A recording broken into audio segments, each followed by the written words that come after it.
అందరికీ నమస్కారం అండి. తెలంగాణ రాష్ట్ర ప్రభుత్వ ఉద్యోగులకు ఐదవ నెల బకాయిలు విడుదల చేయడం జరిగింది ఈ న్యూ ఇయర్ కానుకగా. మరి సంక్రాంతికి 5 డిఏలలో కనీసం 2 డిఏలైనా విడుదల చేస్తారా? సో ఈ వీడియోలో వీటి గురించి పూర్తి వివరాలు అయితే తెలుసుకుందామండి.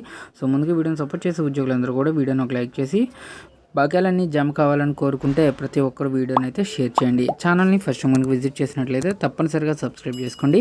ఇటువంటి తాజా మరియు జెన్యూన్ అప్డేట్స్ కోసం ఛానల్ని ఫాలో అవుతూ ఉండండి. రాష్ట్ర ప్రభుత్వ ఉద్యోగులకు తెలంగాణ వ్యాప్తంగా చాలా వరకు బకాయిలు అయితే ఉన్నాయండి. ఈ బకాయిలన్నీ కూడా అన్నీ ఒకేసారి క్లియర్ చేయలేదు కాబట్టి ప్రతి నెల 700 కోట్ల చొప్పున బకాయిలన్నీ జమ చేస్తామని చెప్పేసి డిప్యూటీ సీఎం బట్టి విక్రమార్క గారు అప్పుడు చెప్పడం జరిగింది. సో చెప్పిన దాని ప్రకారంగానే వరుసగా 5వ నెల బకాయిల్ని రిలీజ్ చేయడం జరిగింది. నిన్న నైట్ రిలీజ్ చేశారండి. ఈరోజు న్యూ ఇయర్ కానుకగా నిన్న నైటే 5వ నెలకు సంబంధించి బకాయిలను అయితే విడుదల చేయడం జరిగింది. ఈ బకాయిలకి సంబంధించి జనవరి 1, 2023 నాటి బకాయిలను 28 నెలల్లో క్లియర్ చేయాలని మంత్రిమండలి నిర్ణయించింది. ఆ తర్వాత నుంచి నెలవారీగా 700 కోట్ల రూపాయలను విడుదల చేస్తున్నారు. జూన్ చివరిలో 183 కోట్లు మాత్రమే విడుదలయ్యాయి. ఆ తర్వాత నెలలో మొత్తం పెరిగి స్థిరంగా కొనసాగుతుంది. సో ఉద్యోగుల ఆర్థిక ఇబ్బందులను తగ్గించడమే లక్ష్యంగా ప్రభుత్వం చర్యలు అయితే తీసుకుంటుంది. ఈ విడుదల ఉద్యోగులకు ఆత్మవిశ్వాసాన్ని అయితే పెంచింది. ఇకపోతే పెండింగ్లో ఉన్నటువంటి 5 డిఏ బకాయిలు అయితే ఉన్నాయండి. ఆ 5 డిఏ బకాయిలకి సంబంధించి ప్రభుత్వం వెంటనే చర్యలు అయితే తీసుకోవాలి. ఈ 5 డిఏ బకాయిలు కూడా ప్రభుత్వ ఉద్యోగులకు యాజ్ సూన్ యాజ్ పాసిబుల్ అమలు చేయాలి.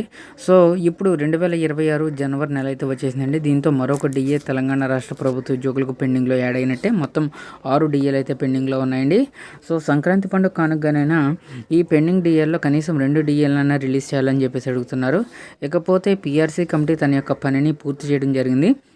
ఇక ప్రభుత్వం ఆ పీఆర్సీ యొక్క కమిటీ ఇచ్చిన రిపోర్ట్ని తెప్పించుకొని ఆ కమిటీ ఇచ్చిన రిపోర్ట్ ఆధారంగా పీఆర్సీ పే స్కేల్స్ని యాజ్ సూన్ యాజ్ పాసిబుల్ రాష్ట్ర ఉద్యోగులకు ఇంప్లిమెంటేషన్ అయితే చేయాలి. తెలంగాణ రాష్ట్రం ఏర్పడ్డాక వచ్చేటటువంటి రెండో పీఆర్సీ ఇంకా లేట్ అవుతే బాగోదండి. ఖచ్చితంగా ఈ పీఆర్సీ అనేది చాలా తొందరగా ఇవ్వాలని చెప్పేసి ఉద్యోగులు కోరుతున్నారు. ఇప్పటికే 2 సంవత్సరాల ఆలస్యం అయితే అయింది. So as soon as possible రెండో పీఆర్సీని వేగవంతంగా ప్రాసెస్ జరిగేలాగా తక్షణమే కార్యాచరణ రూపొందించాలని చెప్పేసి అంటున్నారు. సో ఇదండి వాళ్ళ ఎంప్లాయీస్ చూసిన తాజా updates. For more updates subscribe our channel. Thank you friends. Have a nice day.